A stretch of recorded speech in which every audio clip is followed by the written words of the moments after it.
നമ്മൾ തായ്ലൻഡിൽ ചെന്നപ്പോഴേ അവിടെയുള്ളൊരു ആൾ പട്ടായ ബീച്ചിൽ മീൻ പിടിക്കുന്നൊരു കാഴ്ചയാണ് കേട്ടോ.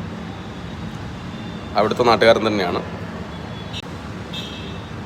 രാത്രിയായി, ഒരു 9 മണിയായി. ആൾ വേറെ മിഷൻ ചൂണ്ടയുണ്ട്, ചൂണ്ടയായിട്ടാണ് പോണത്. നമ്മളും ആ കൂടെ ഒന്ന് പോയി എന്തെങ്കിലും മീൻ കിട്ടുവാണെങ്കിൽ അത് കാണാമല്ലോ എന്ന് വെച്ചിട്ട്. ഇരുട്ടായതുകൊണ്ട് ആ വീഡിയോ അത്ര ക്ലിയർ ആകുന്നില്ല. എന്നാലും നമ്മൾ ശ്രദ്ധിച്ച് നോക്കിയാൽ കാണാം. ഒട്ടും തിരയൊന്നുമില്ല പട്ടായ ബീച്ചിൽ കേട്ടോ. ചെറിയൊരു ഓളം മാത്രമേ ഉള്ളൂ.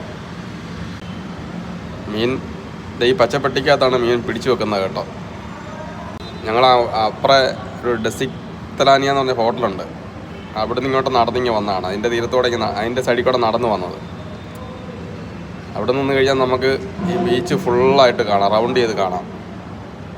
അതുകൊണ്ട് ഞങ്ങൾ അങ്ങോട്ട് പോയത്. അപ്പോൾ അതിൻ്റെ വാതിക്കലാണ് ഇയാൾ കാശ് ചെയ്യാൻ നിൽക്കുന്നത്. ചെറിയ മീനൊക്കെയാണ് ആൾക്ക് കിട്ടുന്നത്, വലിയ മീനൊന്നും ഇതുവരെ കിട്ടിയിട്ടില്ല. ഇത് ആൾക്കൊരെണ്ണം കിട്ടിയെന്ന് തോന്നുന്നു, ആൾ വലിക്കുവാണ്. രണ്ടുപേരും അവിടെയുള്ള നാട്ടുകാർ തന്നെയാണ് കേട്ടോ. വലിച്ച് കയറ്റുന്നുണ്ട്. മീൻ എല്ലാം ഉണ്ടെങ്കിൽ നമുക്ക് കാണാം, ഒന്നുമില്ല കേട്ടോ.